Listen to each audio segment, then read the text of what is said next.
November 9, 2020, here at the Ministry of Information, Cultural Affairs and Tourism. I'd like to inform you, for those of you who are in the Tesla camp using your internet, those of you in the diaspora or in the market, you can join the press briefing via Power TV, LN TV, WAP TV, Spoon TV, Global TV, Fortune TV, Hot TV, and many other media outlets. I'd like to invite the Deputy Minister for Press and Public Affairs, Honorable Eugene Lamy Fagon, who will introduce our minister, and then he will further do his introductory comment. Mr. Minister.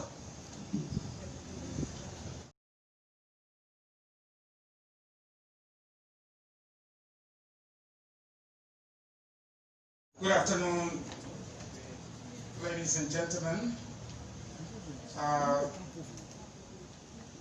Let me first of all welcome each and every one of you over here at the Ministry of Information, Cultural Affairs and Tourism. As a professional in the business, let me ask all of you before we start if the microphone is okay with your visuals. If not, if we have to split it up, if that's okay. Is that okay? Please give me a thumbs up. You want it close up a little bit? Thank you.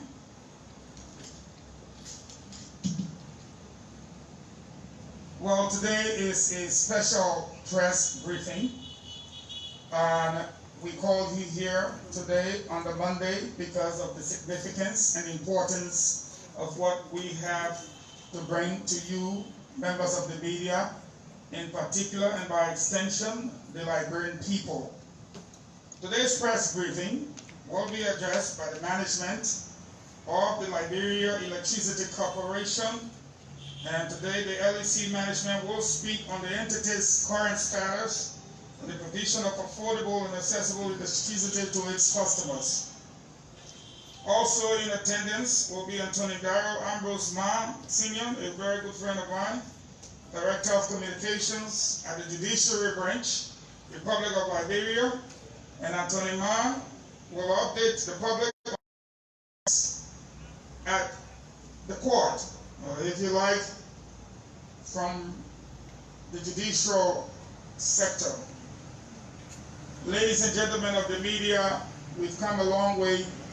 We first of all must say to you that you've done an awesome job so far, but normally we do not have these special occasions, and so today is an exception, and it tells you that we have great significance and importance attached to this. I have the honor, most singular honor, if you like, to invite to the podium my boss, the Honorable Minister of Information, Cultural Affairs and Tourism, Honorable J. Lejahu Rennie, who will do the housekeeping, from whence we will invite to the podium our guests that I just told you about. Ladies and gentlemen of the press, Honorable Rennie.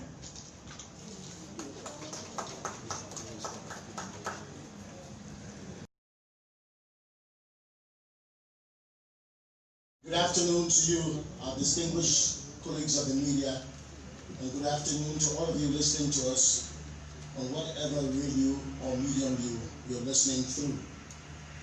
Let me break the protocol today to say that because of time and the other extra activities of the management team of the Liberia Electricity Corporation, I would defer that my own briefing and allow now for Mr. Pascal Berkeley, who is the Chief Executive Officer of the Liberia Electricity Corporation, to come to the podium and do his presentation to you, members of the media. You will do a few questions to him, and then we'll proceed thereafter. Thank you.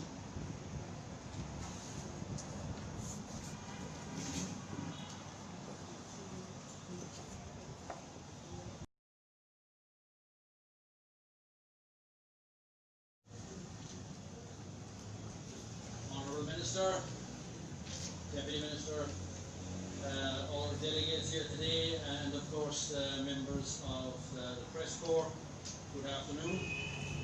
My name is Pascal Buckley and I'm the Chief Executive Officer of Liberia Electricity Corporation. Firstly, as I start, I suppose it's appropriate that I thank His Excellency President George Manawia and the Government of Liberia for their unflinching support of LEC over the past years. This has been demonstrated by the passing into law of the Power Theft Act and of course by the government's commitment to maintaining its LEC electricity account up to date, which funds the day-to-day operations of LEC and without which we could not function. Without this support, today's announcements wouldn't be possible and in fact they would be meaningless. Secondly, let me extend sincere thanks to the Honourable Minister of Information, Cultural Affairs and Tourism for hosting today's press event. Thank you very much, Minister. Before I embark on the main business of the day, let me address the recent arrest of an LEC security officer, which I'm sure you're all well aware of. While the matter is now with the prosecution services, it is nonetheless worthy of mention at this time. I am of course disappointed that allegations of power theft will be levelled against any member of LEC staff, let alone a security officer charged with protecting the assets of the company. However, my disappointment is tempered by gratitude to His Excellency President Weah for his Power Theft Act, which has made power theft and related activities a criminal offence, thus making Wednesday's intervention possible. Last Wednesday's arrest marks a change in LEC's approach to power theft and is a successful result of intelligence-led action by officers of the LEC Revenue Protection Unit, supported by the Liberian National Police. I would particularly like to thank the following for their support in prosecuting last Wednesday's arrest.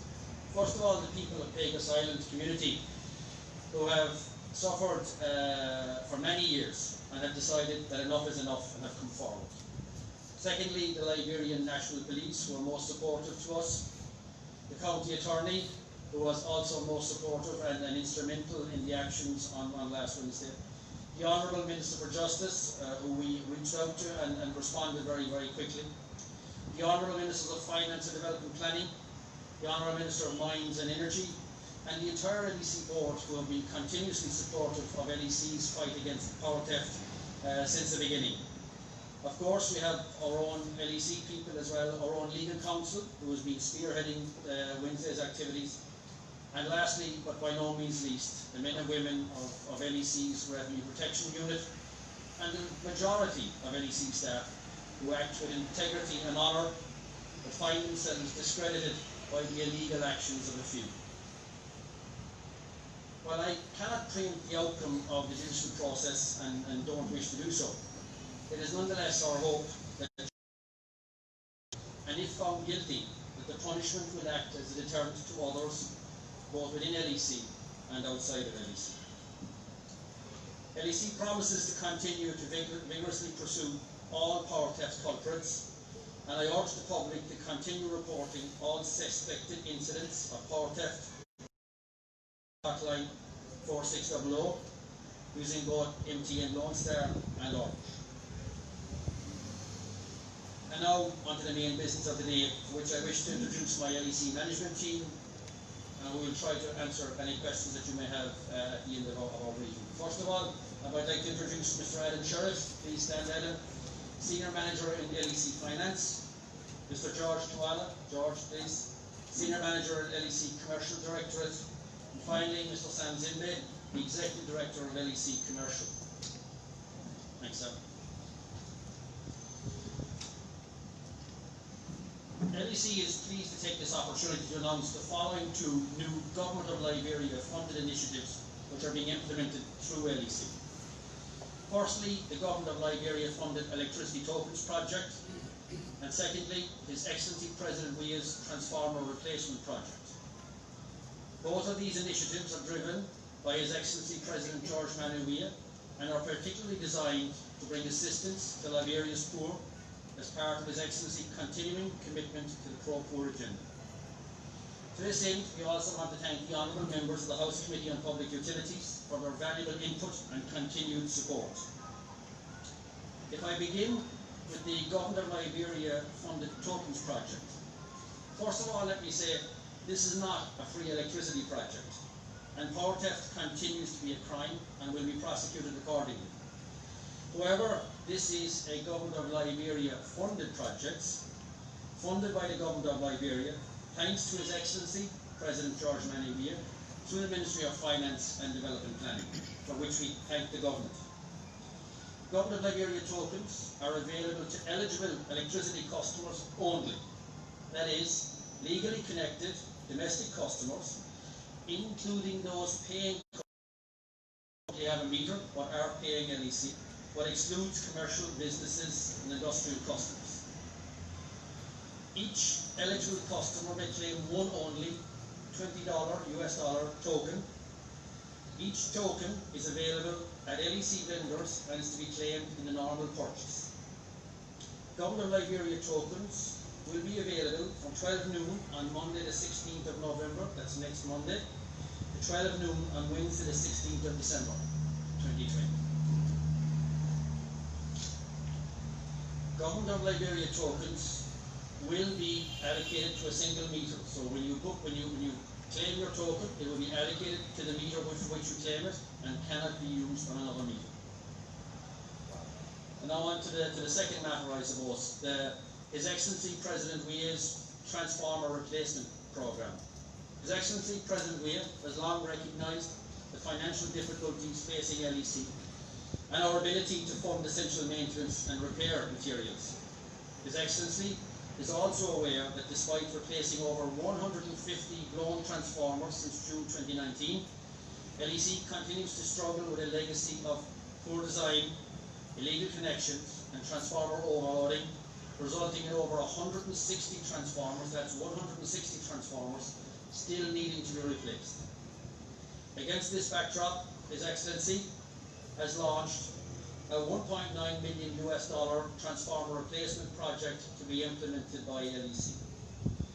This project aims to procure over 130 transformers and associated equipment necessary to do transformer replacement. The Government of Liberia and LEC have already signed a memorandum of understanding to implement this project. The Government of Liberia has already made an advance payment to LEC, and orders have been placed for transformers and all materials necessary to make these transformer replacements. And the delivery of these materials are scheduled to begin arriving at the end of November and will continue to the end of January. So we'll see the materials arriving incrementally from the end of November through to the end of January.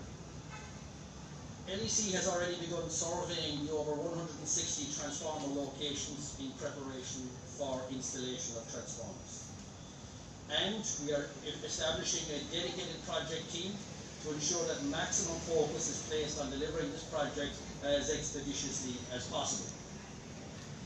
LEC expects to complete installation of 130 transformers by the end of March 2021, returning LEC electricity to over 40,000 non-roofings. As these transformers are installed, the responsibility to ensure the safety and security of each and every transformer falls to the people of each and every community in which those transformers are. After all, these transformers are serving your community, and you know the pain and discomfort of living without LEC electricity for many months, or in fact in some cases for many years. That means, or what does it mean for everyone? It effectively means that if you are already legally connected to LEC, you stay legally connected to LEC. You pay for your electricity, which in itself pays for the fuel, equipment, and people necessary to operate, maintain, and improve the electricity service in your area. If you are illegally connected to LEC, you can expect to be disconnected and should seek a legal connection. If LEC tells you that you cannot get a legal connection because the transformer could be overloaded, or you are too far away from the transformer, please be understanding and patient. Protect the transformer that is there already. One day you will get a transformer in your area, and you will want others to be patient and protect the transformer in your area as well. If you have an unmetered supply, expect to be metered. So register for a meter and get on the LEC list as quickly as possible. And remember, the success of this project supports LEC plans to electrify your area under the various donor projects, so be patient, your time will come. In closing, I would go back to the beginning and remind you of the following.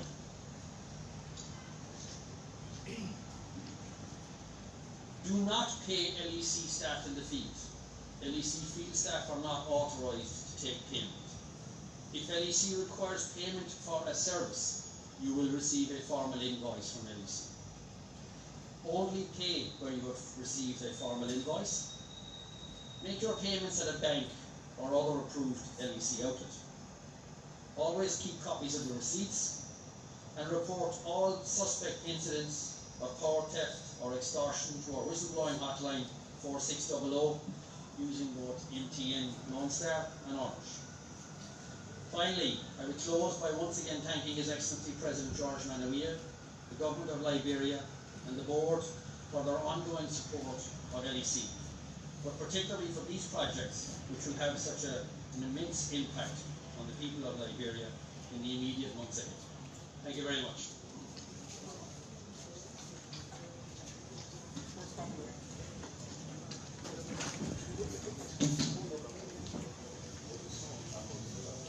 Thank you. You can remain at the platform. Members of the press, do you have questions for the LEC CEO? Please come forward, introduce yourself and ask a question. You have to be social distance, compliance, and wearing a mask. Well, thank you, CEO. My name is Corey Skanga, and I work for Truth FM. And my question is, you talk about advance payment made to LEC by Liberian government. What is that actual amount? I may talk to my colleague, Mr. Santimbe, who will give you maybe more, or actually, I'm sure if I imagine who has more details on the advance payment. So you just take note, get 3 questions? One at a time. Okay. Thank you. The government has made about 50% of the payment. The entire project gross around $1.9 to $2 million, and they have made about $1 million advance payment, which we have already signed a contract for, and also made advance payments to the vendors. Hello. Thank you. My name is Andrew Johnson, and I report for OKFM. My question has to do with the issue of meters. Most times people relate the power theft issue to people not getting meter on time. Sometimes people put in for their meters, and then it takes 9, 10 months, 1 year, 2 years, and they don't have the meter on time. What has been the problem at LEC? I think the problem at LEC has been relatively simple and easily understood. A lack of financial liquidity in the company to be able to procure meters. This project that's currently going on is only possible through the good offices of the Government of Liberia and His Excellency President Weir, who have provided the advance funding to allow us to undertake this project. In relation to meters overall, LEC is pleased to announce the fact that we have actually 15,000 meters which are coming to LEC in the coming months, and these are being funded by KFW as a donor. In addition to which, we are also getting some special high security meters for our large customers, and they are being funded by MCC, MCAL, and also by KFW. So we are heavily reliant on donor funding to fund all of the materials that LEC uses. So this is one of the difficulties in the company. But we are slowly coming to terms with it and expect to be able to address that problem. Good afternoon. Yes, sir. My name is James Goodeflamo. I report for School FM and School TV. Sir, I'm concerned about what you spoke of regarding the government's regarding the government's LEC project or whatever the token. This was approved several months ago, and you are talking about the 16th becoming the first. That is the beginning of it. We want to know why it took so long. And again, the way you explain, the common man listening may likely be in the state of dilemma. Can you better explain and break it down how they're going to get it? Is it that you have to pay for $20 and then you get $40 in return? Next has to do with the part you said LEC workers are not to be paid. You go to Matadi where I live, we practically pay LEC workers before they do any connection for us. They will come like pretending to be doing free service, but they will tell you the office said we should not take money. Then go to the office and tell them, let them come and do the work. We are the few guys, we do the work. Why is it that you just saying it, you are not really monitoring them to see how they're doing their jobs? Those are my two concerns. Okay. If I could talk a little bit about the tokens. The tokens are being funded by the government of Liberia and are free of charge to any eligible customer. So completely free of charge. So if an individual wishes to go to a vending outlet and look for their $20 token, as long as they go through the normal mechanisms that they would normally go through when they are buying a token for LEC, where they provide their meter number and their other details, including their phone number and so on, the token will be processed in the normal way, and a token will be issued, but no charge will be made to the individual customer. That charge will be borne by the government of Liberia. This is for one only customer, one transaction, once off. In relation to the date of launching of the project, yes, I agree that it's taken some time to come to fruition. But the government of Liberia, much in the same as LEC, has the same financial constraints that LEC has, and has to deal with those realities in the fiscal space in which it finds itself in. Nonetheless, the government has made a commitment and is delivering on that commitment at this particular point in time. Separately, you've raised the issue of payment to LEC workers. I'm not telling you that some LEC workers do not look for payment for work in the field. What I'm telling you is that this shouldn't happen. And where we find out about it, we deal with it. Where much of it is done on a one-to-one basis and personally on the ground. And as long as members of the public and members of the community will continue to pay LEC staff for doing what they should be doing without any payment, this practice will continue. So this has to be stamped out by people on the ground who take the strong position, much as the people in Pagos Island have taken last Wednesday, and coming forward saying, we're not willing to do this anymore. This is a service that we should be able to get without having to pay the staff themselves for doing this service. There are undoubtedly services that have to be paid for, but where they do have to be paid for, then LEC will issue an invoice, and we'll expect payment against that invoice, and you will get a formal receipt for LEC for that service. Much of what members of the public are asked to pay for, they should not be paid for. But this has to be stamped out by the members of the public themselves. You as LEC customers and the members living in the communities must stamp this out. We can't be everywhere. Yeah, again, good implement. Just a follow-up to the processes leading to having your government token, that is the LEC. What are the processes leading to it? And about 2-3 months now, I have now gone to any LEC booth to buy my LEC. I use my mobile phone through my mobile money to purchase my LEC token. I am also allowed, or those who have mobile money accounts, are they allowed? And how can they do it if they are allowed? If I just call my colleague Sam Zimbe, maybe to the podium here, Sam, perhaps you would you can deal with this. Yes, thank you for that question. We have different channels. We have vending outlets, so you can get your tokens through the normal vending channels.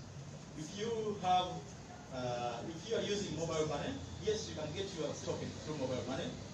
We shall be advertising numbers direct from our Bango company, where you can call, because you have to have your meter readily available, and then we will check your meter in the system. The answer is yes, you'll be able to use your mobile money, both MTN, Lone Star, and Orange, to claim your tokens. Now, for those who are not metered, and we have a number of customers who are not metered, we shall be handling those from our main office, and we will urge all those customers who are not metered, who are currently on our books, to come and claim their tokens through our office. We have a dedicated team. In the event that there are issues, what we are putting in place is a dedicated team in our call center. So you should be able to call 4500 to inquire about the token, and our dedicated team will be able to address your issues. And all this will be done within 1 month. As the CEO has said, the $20 token is only for 1 month and for 1 meter. Yeah. So in terms of systems, we have actually put in place our systems that will be able to distribute these tokens seamlessly, and we assure you that every legal customer will get their $20 token without any problem. My name is Andrew Tarawih. Just one clarification on every legal customer. This does apply to domestic customers only, and not industrial and commercial customers, obviously, who are outside of this. This is part of His Excellency's pro-poor initiative to address issues for domestic customers. Sorry, my apologies for interrupting. My name is Andrew Tarawih, and I report for Big TV. My concern have to do with customers are complaining of the vendors' sales of token, that which have to do with the distance in getting their token. And I visited several vendors. They said the fees for the vendors or obtaining of vendors is very expensive, which is $5,000 United States dollars to become a vendor. So this is why you don't have too many vendors selling the token. So what are you doing about that to reduce that fee of $5,000 United States dollars?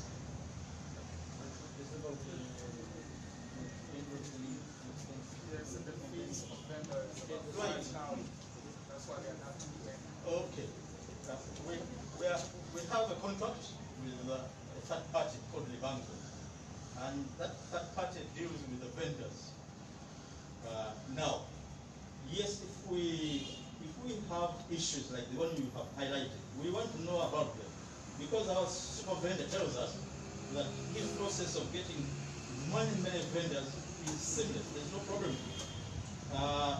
Now, I would urge the public, if they have issues with the vending outlets, to let us know through our call center number 4500, and we'll try to deal with them. There are new areas like Kakata where we have connected customers. This year we have connected almost 15,000 customers since January.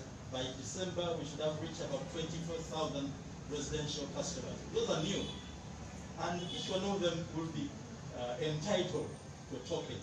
So we are looking at those new areas where we didn't have vendors before, to ensure that customers in those areas are able to not only vend, but also be able to claim their own tokens. But it's a point you have raised. We'll take it up with the vendors. If they have issues, definitely LEC, we are the principal. We should be able to understand their issues and be able to deal with them. Good afternoon, I am Chair Emmanuel report for Prime FM. You talk about, Mr. Buckley, you talk about impatience. There's a community in Canopy called the New Georgia. The community is called Whatever Korea Community. The community beyond Whatever Korea SD School. There's this community that have been in darkness for almost 3 years.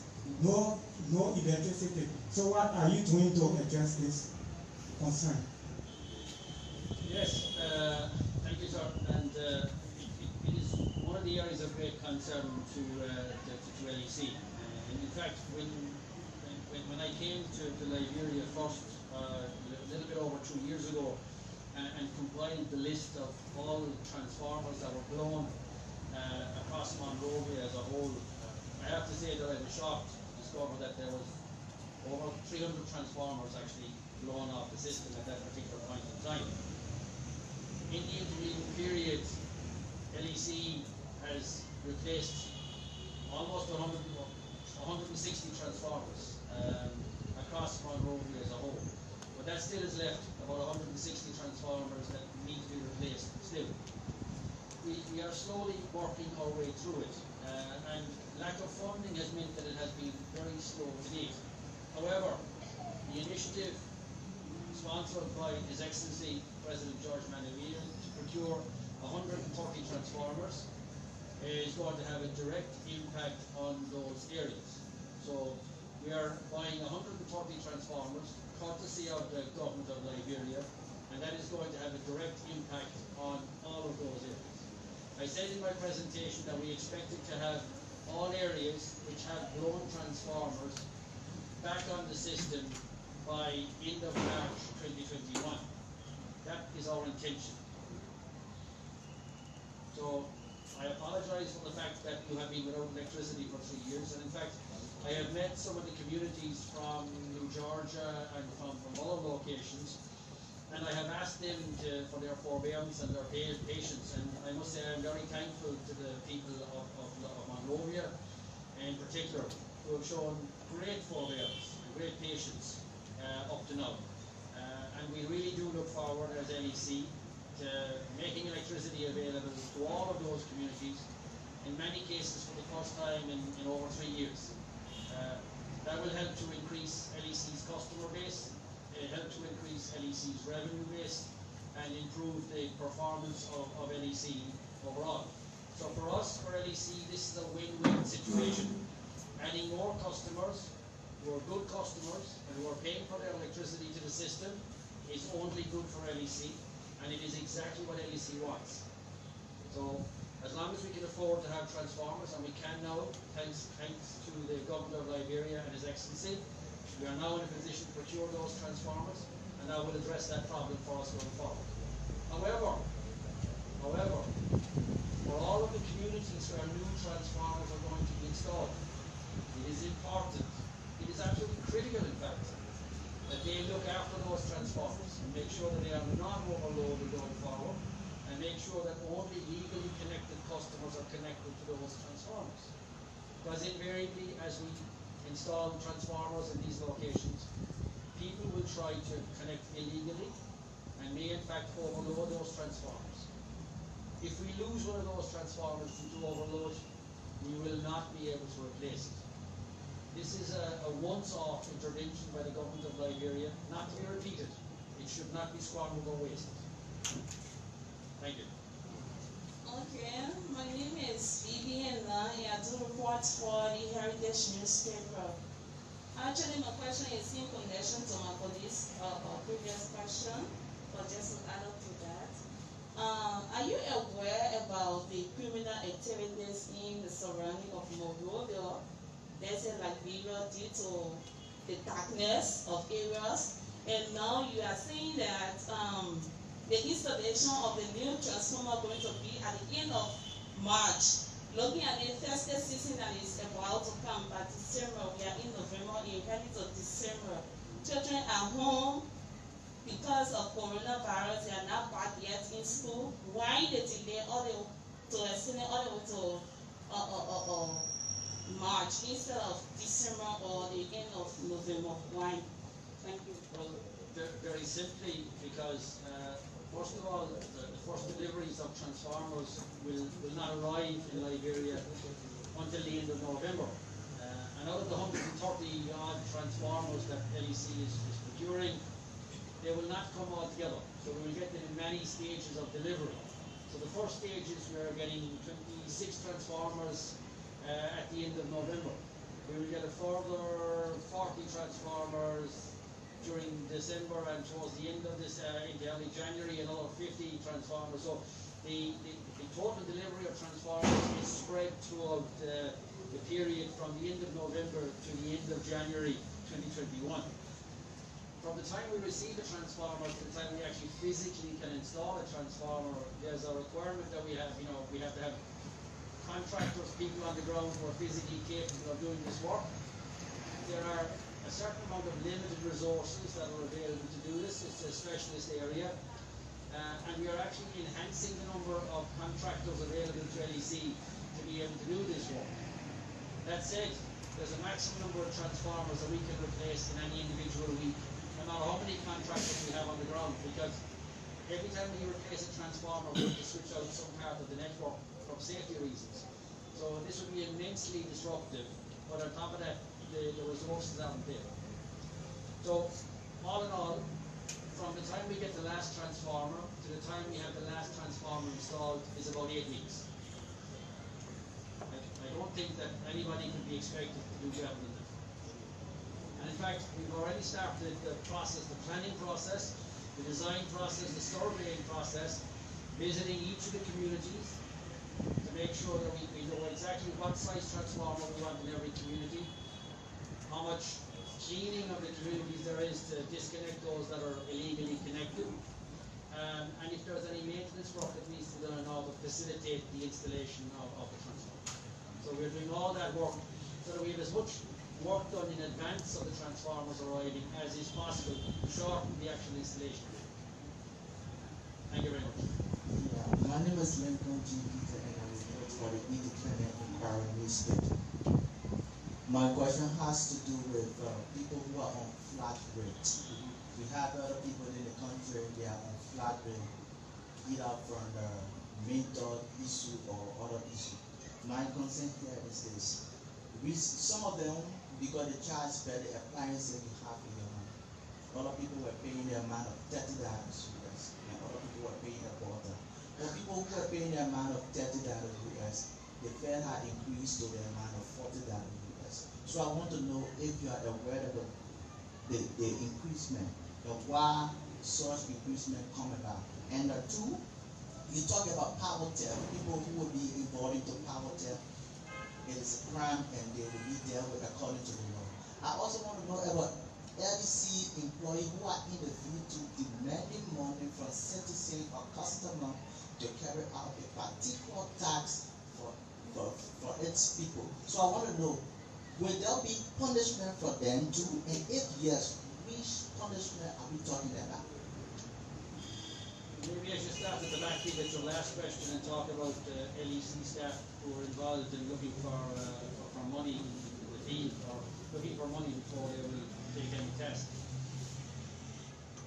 In fact, looking for money in relation to electricity is in essence power theft. But it's also punishable within LEC in terms of our own internal code of practice. But it's important for members of the public, where such an event is taking place, that you must come forward and you must tell the management of LEC of this event. And you must be willing to provide evidence by way of statement or other evidence to the effect that this is taking place. Unfortunately, we have many incidents over the last year and a half of people coming forward, making allegations, but with no substance or with no evidence behind those allegations. LEC is bound by the laws of Liberia, as everybody else who lives and works in Liberia are. Liberia is a country that is governed by law. And that law demands that we have evidence before we take action. So we are more than willing to take action where there is evidence provided to us. But in the case of people searching or looking for money from members of the public, that evidence can only come from those people who have been asked for that money. And it must be by way of a formal statement or affidavit that we can take to court. There's been a great reluctance in that space. One would hope that that reluctance will fade and that we will be in a better position to address that. relation to the so-called flat rate, flat rate is an unfortunate misnomer, really. It's really a rate associated with people who have an unmetered supply at this moment in time. A number of people are on unmetered supplies, and a number of those persons are diligently paying their bills on a regular basis and only using the amount of electricity that they're paying. However, we've also discovered that there are many people who are on this unmetered electricity supply that are recklessly using electricity and using vast amounts of electricity more than they're actually paying. This is the reason that we need to make sure that unmetered supplies get meters and that they actually need to pay for the amount of electricity that they use. So we are actively following up with that. Yes, but it is our priority now to take away all consumers from a flat rate, because it is not good for the utility. It can be abused, and you have actually highlighted a big discrepancy there. Because there shouldn't be different figures for different consumers. So our priority is to ensure that every person who is unmetered is metered when we get the new meters end of November of this month. They are the first priority. For now, with respect to the tokens, because they are now booked, we shall allow them to benefit from the tokens as long as there is a history of paying as far as our records are concerned. But I think you all agree, many of those who are on the flat rate definitely have been abused in the process, and we'll take it out. Just one point from a gentleman who asked about vendors, just to clarify. Why are vendors asked to make a payment?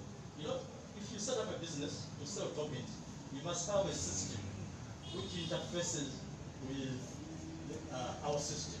But in the first instance, without third-party Libango.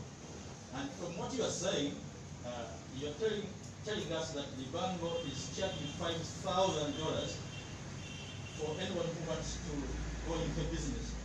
That is not right, because we pay them a commission, and we are going to investigate it, because it is the responsibility of the super vendor to provide adequate systems to the vendor down the line. So it's a matter which we are going to take up. In relation to metering as well, just to add something to the debate on the metering, I think one also has to comment on the government's commitment to metering overall. Insofar as that, many of you will be aware of the government's, His Excellency President Weah's street lighting project, which is also ongoing under the Honourable Minister of Public Works, which NEC is providing technical assistance on. But the government have insisted that those street lights are metered. So to ensure that they are moving forward, setting a strong example of their commitment to having all entities metered going forward. And indeed, as part of the 130 transformers and other equipment that's being funded by the government under this transformer replacement project, there's also the 2,500 meters are also being funded by the government of Liberia in this project also. There's a very strong commitment from the government to metering and the metering of customers. Good afternoon, I'm Jack Davis and I report for ERPC. Sir, last year the LHC reported this very high amount that the entity has been losing to power theft. Since the passage of the new law on power theft, has there been any change in the number, or is still reporting high numbers due to power theft? Yeah, I suppose there's some good news and bad news on that front. The good news part, I suppose, which maybe I'll cover first of all, is that, or maybe I won't, I'll start with the bad news. The bad news when it comes to power theft is that challenging power theft in all countries around the world is an immensely difficult process.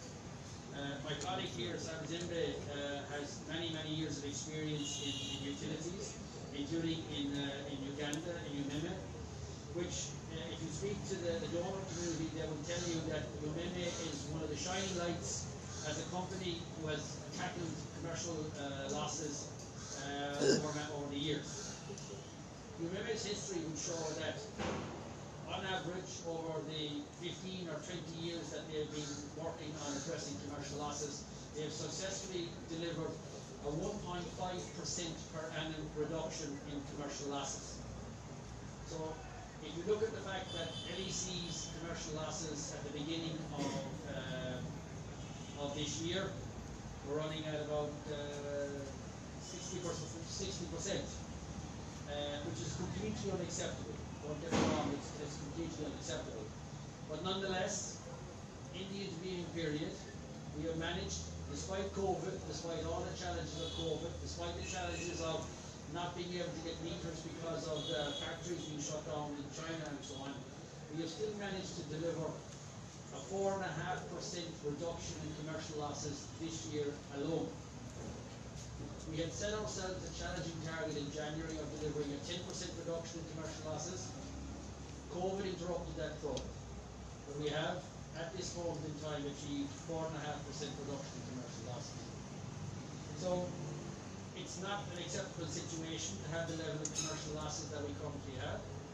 It's something that we need to continue working very, very hard to address, but it's something that can only be addressed by installation of meters, by working closely with the communities, and in no small way by the communities themselves working to ensure that there are no illegal connections on the networks in their communities. Over the coming months, we have deliveries of high security meters, which are being brought in to assist us in providing high security metering for our larger customers, commercial and industrial customers. This will improve the accuracy of metering in those installations, and will ensure that it will eliminate in as much as is technically possible commercial losses in those areas. So there's a long road ahead, but we have made a good start this year. Thank you. Thank you very much. My name is Seko Kone and I report for Strong FM. There's a community in Ghana's called Royalville Community, Basatan, opposite Stephen A. Tower Estate. Since last year, November, this community has been in total darkness, only because their transformer got damaged. We wrote LEC at the time and they said that no transformer was in the country. And the residents of this community ordered in their own transformer and wrote LEC to install this transformer. Almost 3 months now, LEC have refused to install this transformer. They told us to sign up and we will provide security that will safeguard this transformer, and we signed, and up to now LEC have refused to install our transformer.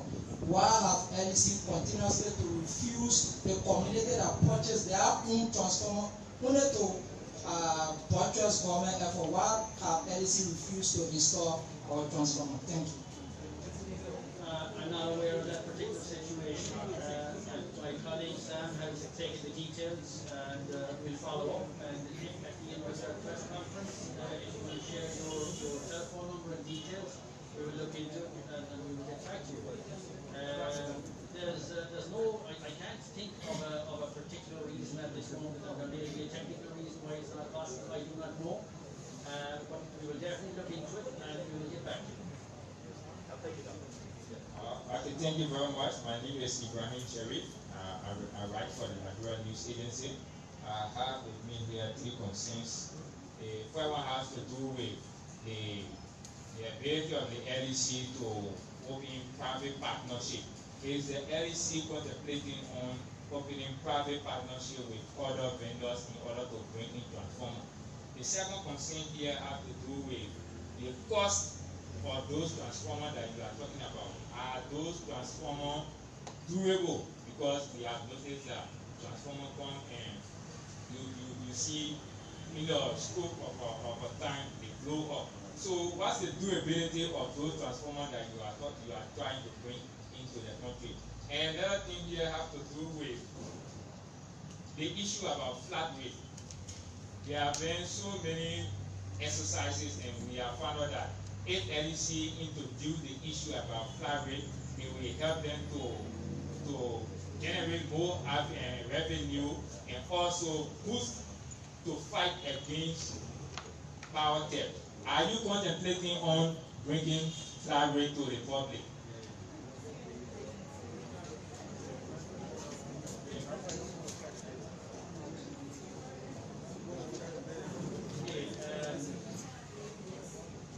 In terms of importation of transformers, complex area, and there are already a number of vendors who import transformers into Liberia. Fundamentally, it's a matter of LEC having the funding available to itself to be able to afford those transformers. And again, I would go back to my initial point, which is that His Excellency President Weir and the Government of Liberia, it is only through their good offices and the funding made available by the Ministry of Finance that LEC is able to embark upon this transformer replacement program. Transformers are a hugely expensive component. Typically, transformers that we use here in Liberia run somewhere between $8,000 and $11,000 US just for the transformer. And there are additional costs associated with the ancillaries that go with it. In terms of the durability of the transformers, we have a very high standard that we look for in terms of the transformers, and the transformers are durable. Typically, a transformer where it is not overloaded or not abused will last for over 40 years. 40 years is a long lifetime for a transformer. Yet, that's not the case here in Liberia, and largely it's not the case because of the continuing level of illegal connections and overloading of the transformers. In fact, the circuit breakers that we put on the transformers are designed to protect those transformers, and yet we find that those circuit breakers have been bypassed, or in some cases that they've been jammed in the closed position so that they can't do what they're supposed to do. They cannot trip to be able to protect the transformer, unfortunately. Again, I come back to the community involvement in this. It is important that the community takes a lead in this, and that where the transformer is tripping, that gets reported to LEC. And that we find out where the illegal connections are going on, because it is these illegal connections that are causing the transformers to be overloaded and to damage those transformers.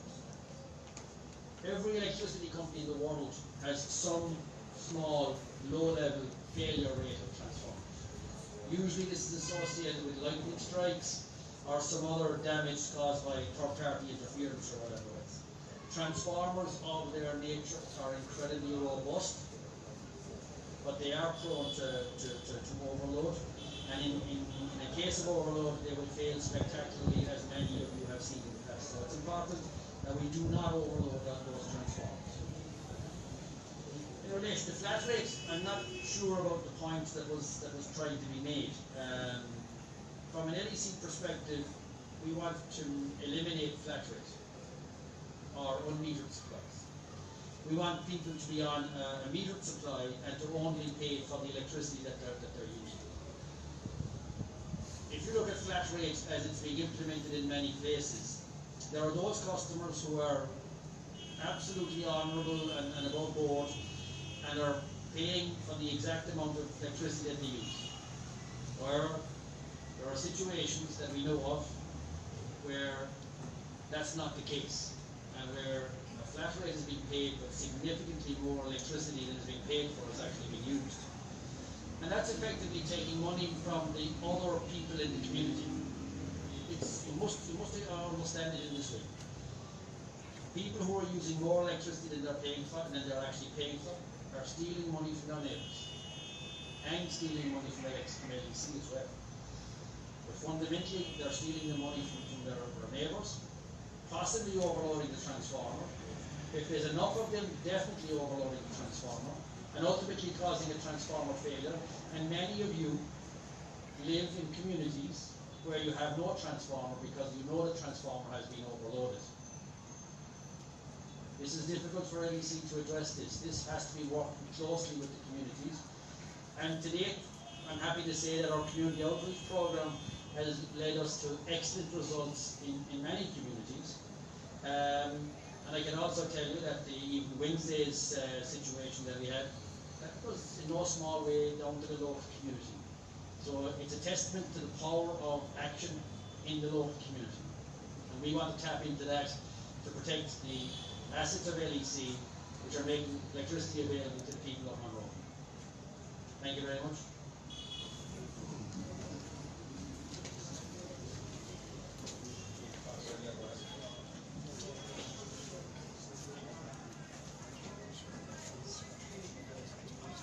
That was the voice of the CEO of the... Well, let me say thank you to the LEC family. I will make a follow-up with Pascal and his group, because as Deputy Minister for Press and Public Affairs, you've opened up something that we need to follow up and address with you, and that happens to be the question from the gentleman who said they brought in their own transformer. So right now I'm getting the hit from my phone, so we can order our own transformers and LEC will install them. See, so I will make a follow-up with them. There are people asking about the meters also, whether good. See, that's the follow-up question. Okay, in relation to communities buying their own transformers, there is an amount of it going on at this moment in time, and LEC, as long as the transformer meets the standards, the high standards that LEC sets for itself, then we will work with the community in relation to the installation of those transformers. It is to be understood that once the transformer is installed, it has to become the property of LEC at that stage, because we have to take responsibility with going forward in terms of painting and maintenance and normal servicing. Other than that, if the community wishes to retain ownership, then they have to retain all the responsibility for it, which is obviously not something they want to do. Similarly with meters. Meters are a very complex area in terms of the procurement of meters. Meters are effectively the cash register, LEC's cash register. So if you're a business, you wouldn't loosely hand out control of the cash register in your business to any third party. So no utility in the world hands over responsibility for metering to third parties. That's not to say that we're not open to offers of procurement of meters to a high standard where the cost is at an appropriate level.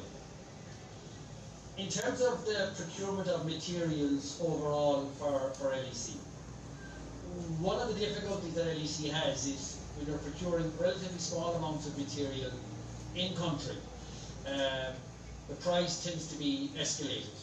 Most utilities procure directly from the manufacturer. By procuring directly from the manufacturer, you eliminate the middleman and you get a significant reduction in cost.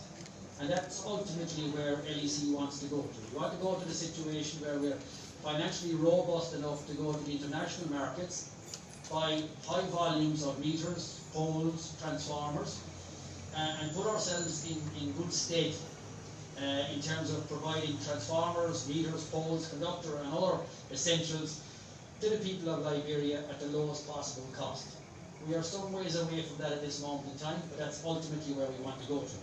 But if the community has a transformer at this moment in time that they wish to install, please come to us. We'll happily engage with you and we will have a conversation with you. I would, however, remind you, the government of Liberia is funding a project to install 130 transformers across Monrovia as a whole. You may very well find yourself going to procure a transformer that would otherwise have been procured by the government, so you may be needlessly incurring a cost.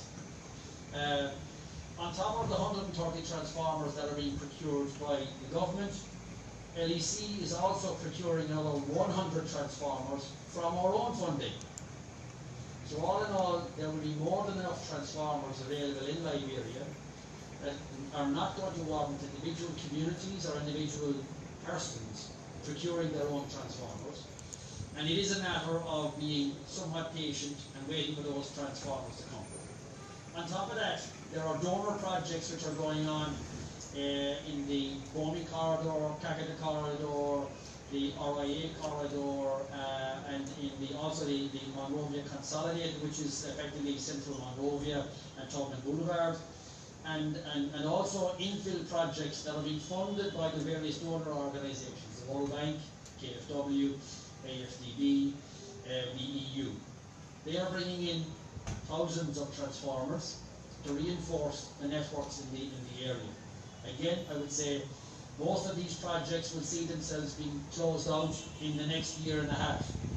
So a small amount of patience will see most areas in the Greater Monrovia area with electricity funded by either donor projects or funded through the government of Liberia and LEC itself. So with that, I think that adequately covers the question. Does it, sir? Of course, and we'll follow up with you. Indeed, thank you. Excuse us, we have a little meeting to go to. Thank you very much. So, ladies and gentlemen of the prize, like I said, I will follow up with the LEC family on any other concerns you have. We would like to invite to the podium Anthony Darrow Ambrose Ma, Senior Director of Communications at the Judiciary Branch of Government. That's the Director of Communication, Anthony Ambrose Ma right there. Thank you very much, Mr. Vagon. I hope you can see me because some of us are very short. So, Mr. Minister and your deputies and members of the MICAT family, members of the Fourth Estate, good afternoon to all of you. I know that it is already way past 4 o'clock, so I'll just try to make this update as brief as possible. I bring you greetings from the Judiciary Branch of Government. First, the Honorable Supreme Court has resumed sitting for the October term 2020. We started on the second Monday of October, and the court went straight into hearing cases on its docket, and however have given priority to election cases. As you know, we have the special 2020 senatorial elections pending, and so far the court has listened to and decided 2 electoral matters. One was decided in the Chamber Justice's chamber that had to do with a candidate from Grand Cape County against the NEC, and that was sent back to NEC for due process to be accorded that candidate. The court heard and decided a writ of mandamus filed by the collaborating political parties, the CPP, that basically wanted the court to mandate the NEC by-elections for the representative seats for both District 2, Sino County, and District 9, Montserrado County, at a specific date. The court heard and denied the writ for legal reasons. On last week, the court heard an appeal from NEC on a petition that was filed before NEC to deny a candidate of the collaborating political parties in Lofa County, Mr. Brownlee Samokai. The court heard that argument on last week and will shortly, within this week, deliver an opinion on that. And then on tomorrow, the court at 10 o'clock will hear another petition writ before the court of prohibition filed by the collaborating political parties, in asking the court to put a stay and a prohibition on the referendum. And that argument will be heard on tomorrow. Also, what is concerning and that we want to make very brief was the incident that happened exactly a month ago on the grounds of the Temple of Justice.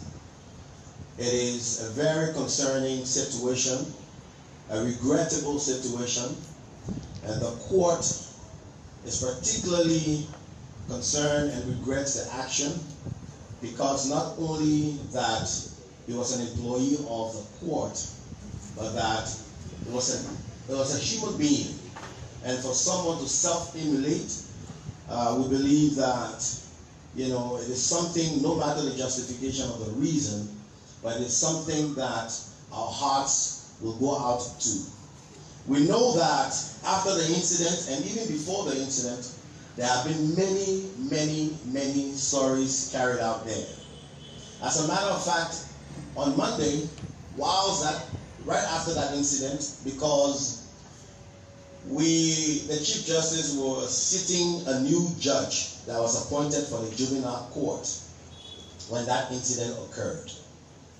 And after that incident, we inquire and send the Deputy Director for Personnel to find out where they had taken Mr. Pompon so that the Chief Justice pays a visit.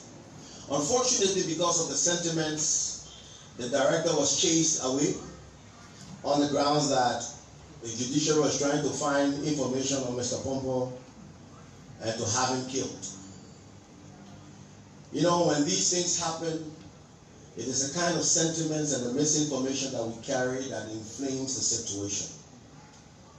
It is a grave situation, and as we all know, in our country, when we spread the misinformation and people take positions, in the end, it is only one person who's left to suffer. And right now, it is Mr. Pompon who is bearing the brunt. Today, just before I got here, I was running a little bit late. Fortunately, his father reached out to us, and there was a meeting held this afternoon. We advised that the outcome of the meeting will be disclosed by the father himself as to why he came to see the Chief Justice and the Justices of the Supreme Court. But our hearts go out with Mr. Pompon because he's our employee. What I want to say, basically, so that we don't make this a long process, is that first, we need to set the facts right. First, there is the impression and the perception given to the public that the judiciary branch of government owes employees for over 11 months. And that impression is that people have come to work and they have not been paid their salaries for over 11 months. That is not true. That is not true. As I speak to you, I know that I can't say for the entire government, but for the judiciary branch of government, as at yet October, this month, October, last month, October, yeah, we didn't get paid yet. But the judiciary does not owe any employee for over 11 months. Every month, every employee is paid their salaries. What the issue that was raised by Mr. Pompon and some of the workers at the judiciary is about the new government salary structure that was put in place due to the passage of the harmonization and standardization law. That affected the judiciary in 3 ways. First is that when the government, with its partners in preparing the 2019-2020 budget, realized that the wage bill of government had risen from 290 million to over 320 million. And then the IMF told the government they have to bring the bill back to 290 million. The government instigated cuts to bring it down within the executive branch first, I think as early as February of 2019. Civil servants within the executive branch of government started experiencing cuts. Then it went to the legislature. After July of 2019, when the government still could not meet the benchmark that the IMF has set, they wanted to approach the judiciary. The judiciary resisted because the salaries and benefits of the judiciary are protected by law under the Constitution. And so the Chief Justice, in a meeting with the Ministry of Finance and the legislature, made it clear that the Constitution says you cannot reduce the salaries and benefits of those in the judiciary only under one condition. And that condition is that the legislature must develop a national program and must pass a special law to do that. So in October of 2019, the legislature passed that special law, which is the harmonization and standardization law, and the president signed it. And so from October of 2019, the judiciary became affected now in this whole process. And how did it affect the judiciary? In three ways. The first way was that the government of Liberia were paying two pays. I mean, most of us are civil servants, we know what I'm talking about. Our basic salary was Liberian dollars. That was a salary. Then the allowance was US dollars. So first, the government decided to put all two together and say we are no longer paying two pay, you got one pay now, and it's in US dollars. And that US dollars will be 20% in Liberian dollars and 80% in US dollars. So they collapse it into one pay. So in the judiciary, if you're making, say, 20,000 Liberian dollars as your salary, let's take it at $100, maybe 200 is the rate, and you're making 200 as allowance, you put all together, now your new salary will be 300 US dollars. That's the first way, so they combine it. The second thing that happened is that the government deducted 16% across the board. So if you have $300 now as your one pay, that deduction now to meet the IMF standard, they deducted from the wage bill of the judiciary 16%. If you calculate 16%, it may be over $40-something. So which means that your $300 will drop to about 200, maybe 260 something. The third thing that affected the salary is that in the judiciary, the allowances are not taxed because the Constitution says you cannot tax allowances. So the government said, but this is no longer allowance now, it is salary. So you have to pay income tax and you have to pay Social Security on it. So if you're making $300, the 16% brought it maybe to $260. I'm just giving you a rough estimate. Then you pay income tax and Social Security tax on it, contribution on it. So it may bring it to maybe $210. So since October of last year, people now are expecting $300 because the Liberian dollars are coming. But now you're getting maybe $210. And that ran up to October this year. It is that Liberian dollar component and the hit and the drop in the salaries, and that affected from the Chief Justice straight down to everybody in the judiciary. So it was that some of the workers felt that, no, but then that Liberian dollar salary that the government took away, it should put it back. So they brought the issue to the Chief Justice, and they had a meeting with the workers and explained that, number one, the judiciary doesn't pay its own payroll. We are all civil servants. And this was done from the government new pay structure. So there is no longer that Liberian dollar salary that will come back. It was that Liberian dollar salary that stopped coming since October last year, that almost came to 1 year. That is why people say they were not paid for over 1 year. But it was a new salary structure. So what happened was, the Chief Justice then called the Minister of Finance. And in his wisdom, the Minister of Finance, having discussed and looking at the table, he felt that the judiciary had been affected hard. Because to get a 16% cut and then you start to put taxes, it will be a big impact on them. He made some commitments to the workers, especially starting with the lower level workers, that the government was going to see how they can recalibrate But first, they're going to look for 3 months of what was taken away and add it to this October pay. And then subsequently, they will see how they can balance those who are on the lower ladder. And then when the government budget improves, they will look at the judges and other people. We haven't gotten the October pay yet, but we want to believe that the minister is full with his commitment. As a matter of fact, I believe I was told that there was that adjustment that has been made. That is what is delaying the judiciary pay for this time, because you can find money from somewhere, cushion them for about 3 months, and then from October going, try to set the lower workers' pay because they were the hardest hit. So, my dear people, the judiciary did not owe anybody. The Chief Justice did not cut anybody's money. As a matter of fact, the same way every ministry and agency is paid. I believe here at MICAT, the controller prepares the payroll, assistant minister will sign it, or the minister will sign the payroll, we send it to civil service verify the payroll and send it to the Ministry of Finance, and they pay the money into our accounts. So the notion that many people were carrying out also inflamed the workers' passion.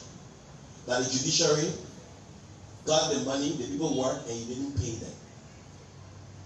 But be that as it may, we just want to close on this note that the condition of Mr. Pompo is very serious, as we've got from his father today. It is quite serious, and the judiciary, through the Chief Justice, has promised to consult with the President and the government. But it is not, and let me emphasize, it is not to say that you bore a guilt, but because it's a human being, it's a Liberian. And what drove him to do what he did, unfortunately, most of the people who pushed him forward have abandoned him. And right now, he is critical. And his parent, the family now is desperate. So I ask that we all pray for him. We all remember him. And whatever we all can do to make sure he recovers. But we have been told today by the father and one of his very good friends who've come. Why the father came, as I said, we advise that he speaks to that, to the media. What Archie feels, I understand he can't speak, but he writes. And what he wrote, and he gave me, I will not share it. I asked the father to share it. But we also need to pray for him. And I hope that he gets well. So at this time, I will pause right here so that if there is any question, anything you want us to speak to, so that we can speak to it. Thank you, Mr. Minister. Do you have a question for Ombudsman? Please introduce yourself. Yeah, that's no question. Okay, thank you very much for being on FM TV. We all are aware concerning this issue, where in the protest for some days, there's a term, and then later Minister King, and then he made the clarity, promised to give the 2 months of the salary. Now, there's an allegation that what actually President Achi to do what he did was a trick for the Chief Justice. That is, during that protest, it was alleged that he alleged all the Chief Justice of Endo wanted to kill him. And with that, a writ arrest was issued. He was also suspended. And then his complaint was sent at the Ministry of Justice when that investigation is ongoing or being reported for now. So you as the spokesperson for the judiciary, how can you speak of that? How true it is that the Chief Justice is one person or that behind this entire issue, or it was because of the Chief Justice that actually planned this? Okay, so let me answer this way. During Mr. Pompo's protest actions, Mr. Pompo made an allegation that the Chief Justice It was on a Friday. Some of the media people were there. He staged a sit-in the yard here alone. And then he said that he had to escape his home that night because the Chief Justice had sent armed men to kill him. And they had shot up in his house with shotguns, and he had to escape. But you know, that Friday when we heard it, I told the Chief, don't mind listening, you can just say it. But then the next week, there was a staff meeting. That was when the Minister of Finance was called. And you know, the Chief Justice was trying to say that, look, why I heard that Mr. Pompo said that I sent people to kill him. For what? What have I done to you? What have you done to me? Why? And then Mr. Pompo said, yeah, he raised his hand and said, yes, I have the proof. In fact, I had written to the police director that you had sent people to kill me. And so the Chief Justice took it very serious, that as the head of the judiciary, sitting over cases, it was a great thing for a Liberian to accuse him of sending mercenaries to his house to kill him. And Mr. Pompo had indeed written to the director of police that the Chief Justice had tried to kill him. So the judiciary wrote to the Ministry of Justice to investigate the matter. And because the Chief Justice is the head of the judiciary, and as an employee of the judiciary, he was suspended to face the investigation. But there is a rate of arrest. When Mr. Pompo and his colleagues were doing the peaceful protest, there was nothing, nobody bothered. I mean, many people followed the protest. And because it is your fundamental right, they say you can peaceably gather and assemble to express your grievance to your leaders. But when your right now infringes on the right of other persons, then that's a breach of the peace. So, when people didn't pick Mr. Pompo up and lay him down, Mr. Pompo moved the protest to another stage.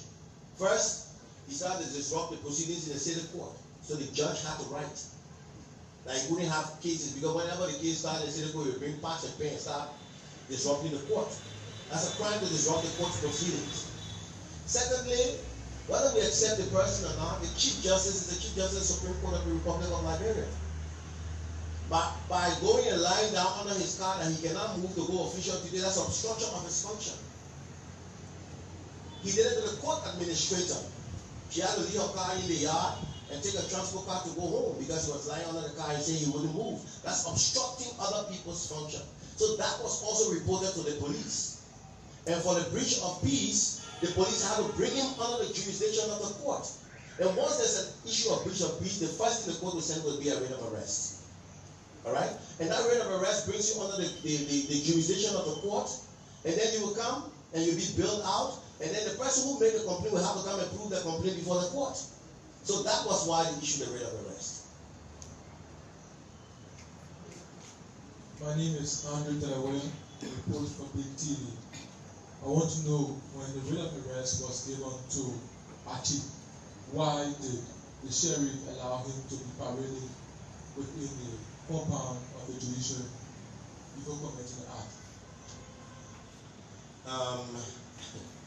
Let me just say this.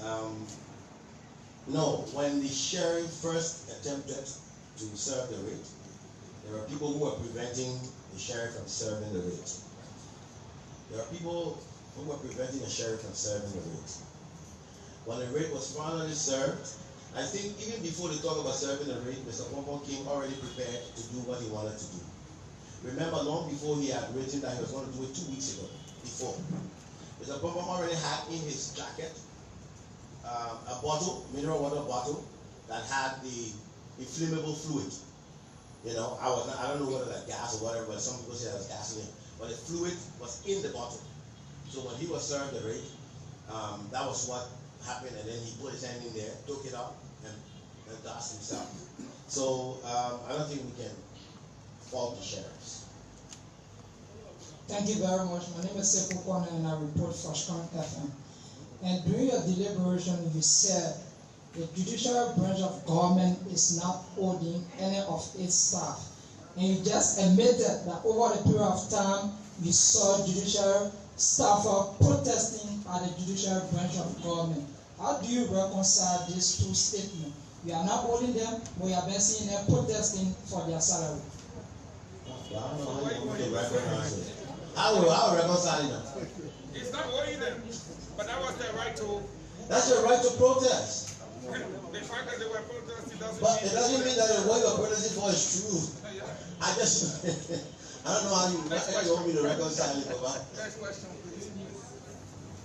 Go ahead, sir. Council, let them take three, then you can respond. That's it. Yeah, my name is Renzi STO, yeah? I run for the Liberia News Agency. Yeah, I want to say thanks so much for your clarity on this one. But remember during, I can say a few months back, the issue of salary harmonization was one of the top issues people talk about in the country. And what the Ministry of Finance did was they brought their technical people right up there at the chance for young people. They displayed to the public how the issue of salary harmonization is going and how everything is adequate, and it's the issue they need to rest. Now, the issue of the judicial staff for protest is started last month when the judicial, the first thing Mr. Pomo did, he allowed one of the Chief Justice call. Now, you can say you did not make clarity or come to the media to make clarity. Now, they have reached this point. Now, why was you waiting for to come and make this clarity? At least the clarity, I believe, I will come to help you in the public. That in DSD, what Mr. Ajipomo is doing is, this is not the right thing. Why this time you are coming after, the country image has been damaged outside of the military? Thank you. Let me quickly respond to that. All right. No, that's not true. That's not true. It's just that I think in this country we choose to pick the news that we think is newsy. Even before the salary the harmonization affected the judiciary. When the judiciary first resisted, I was on many radio stations. I even talked about the law that says the government should pay the judges adequately, the law that says you cannot cut the judiciary pay. I even said all that. October last year, when the Chief Justice opened the Supreme Court, the President was sitting there. He put it in his opening address. The media covered it. When the salary harmonization took effect, I was privileged to be in the meetings because the justices, the judges, everybody were rejecting it. I was in the meeting with the Minister of Finance, the Director General of Civil Service Agency, then that was the lady, and the judiciary. All right? And when they explained it, I went on various radio stations and even issued a press release on that about the salary effect. If anybody remembers here, I talked about how much the Chief Justice was making, how much he cut it to. He was making $10,000, they cut it to $7,000. I went to Grand Crew and had a meeting with all the Southeastern workers of the court in January to explain the cut to them. I went to Nimba in February. I went to Cape Mount in March of this year, to explain to the workers how it was going to affect them. Even when Mr. Pompo and his people started the protest, again, we issued several releases. I was on a couple of radio stations explaining what the issue is. It's just that probably people didn't want to listen. So it is not only when it happened that we spoke of. No.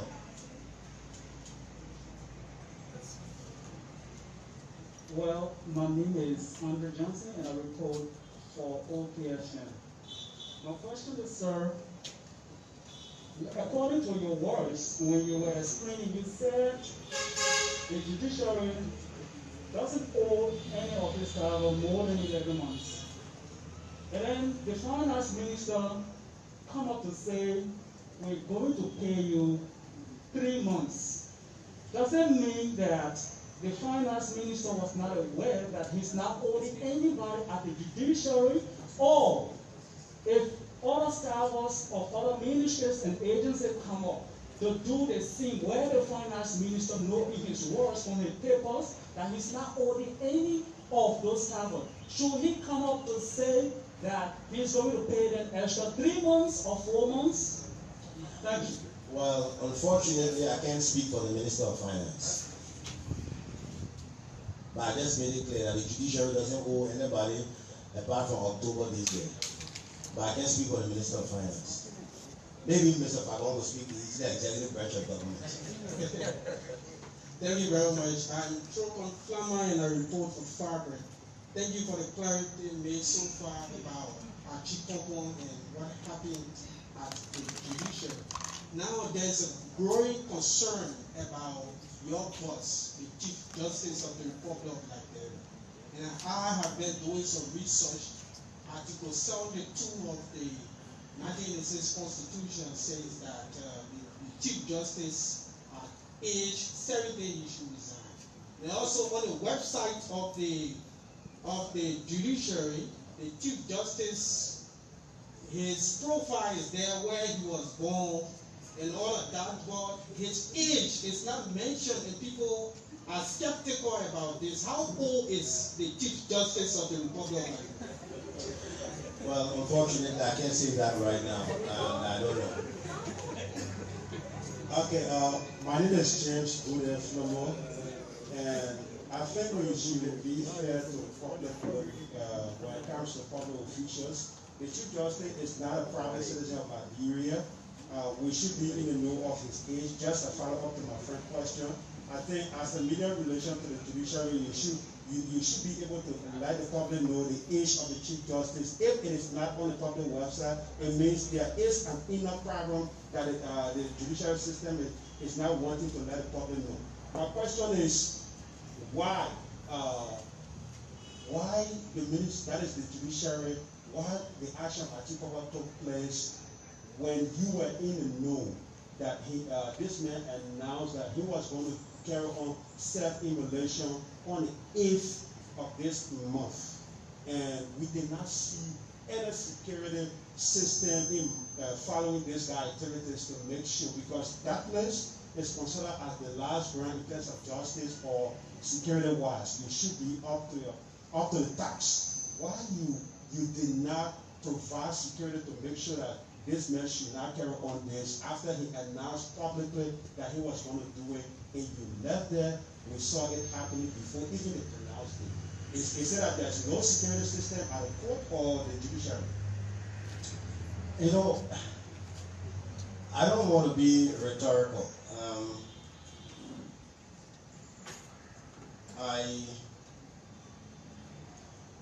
I don't want to put it back and ask if you expected that we put a 24-hour surveillance on Mr. Pombo? Yes. Is that what we were supposed to do? Because of the penalty. So we don't have the capacity to do that. No. I mean, somebody can eat you the dress and say, if my wife leave me, I'll keep myself. Then you decide that you go and put security on it 24 hours. Or somebody say, they job here, Mr. Rennie, you fire me, I will kill myself. Then you go. I don't think we have that capacity to do that. We didn't have the capacity to do that. So we couldn't do that. Thank you, Mr. Minister. Okay, that was the voice of Anthony Ambusman, the communication specialist.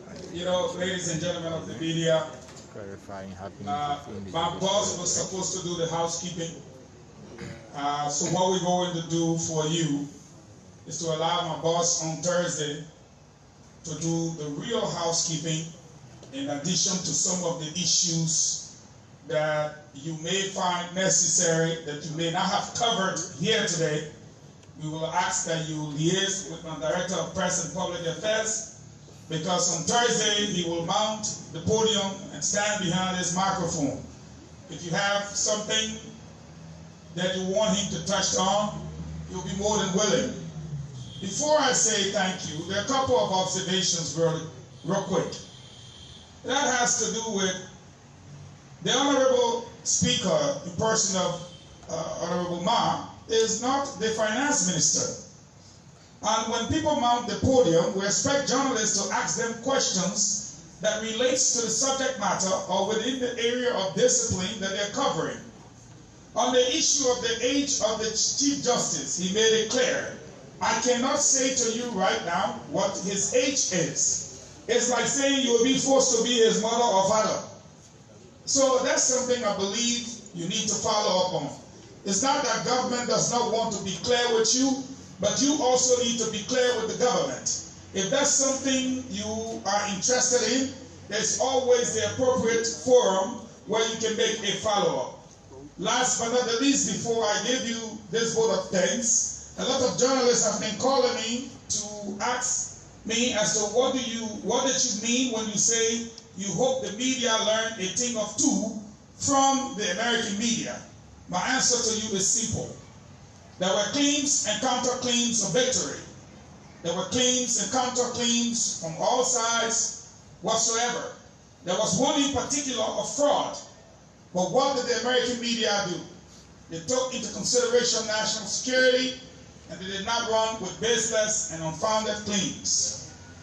You saw that many of the outlets refused to call the election in favor of either candidate for a particular reason. One, they did not want to be discredited. Two, they needed to be correct because people were on edge. Let us be mindful. And that was why I made the comment that I hope we learn a thing or two. Because at the end of the day, because somebody says, President Wiaga, $5 billion in continue to a non-street resident, boom, we run with it. Yeah. There was an issue of fraud, nobody ran with it. $16 billion damaged our country image. It took a foreign partner that people requested, along with the FIU, and no $16 billion got missing. But the media ran with it. Chris Brown, a situation of a triangular relationship, goes to see a lady, is stabbed multiple times and killed. Tyrone, sorry. And again, the media runs with it, and we have a situation where we're blamed as a government. The killer was found, prosecuted, sent to jail. Then we come to Chris Bailey in Bangabong County. A journalist was shot in the back. What did we hear? All kinds of things. I will not go into detail. Why are you not running with another part? So we hope to learn a thing or two from the American media. Meaning, if we don't know the details and we do not have the facts, it's our responsibility as members of the media to come forward. Now, I did not hear anyone pressing Anthony Marr because the facts are there. The government did not owe anyone salaries. 2, the October pay has not come yet. And it was the October pay that the minister promised the addition will be made to, correct? How is it you set yourself ablaze before the money even comes for you to ascertain whether they pay you or not? So again, it's a very sensitive issue. I call on you, the members of the media, who are our friends and our partners, especially with this ministry. There's a new sheriff in town. I repeat, there is a new sheriff in town. We will not run after you, but the necessary checkpoints will be erected. We will still remain friends, but we all can learn from each other. Start running with unnecessary news that have got no facts, only to stir up insecurity in our country. Let no crazy man jump on the hood of a car, my 2 friends know what I'm talking about, and tell you there's no money in the bank. And how are we surviving as a country? Ladies and gentlemen, we would like to thank all of you for coming. On behalf of the minister, I express our heartfelt thanks and appreciation to you, the members of the media. We look forward to seeing you on Thursday when the minister himself will mount the podium. Thank you.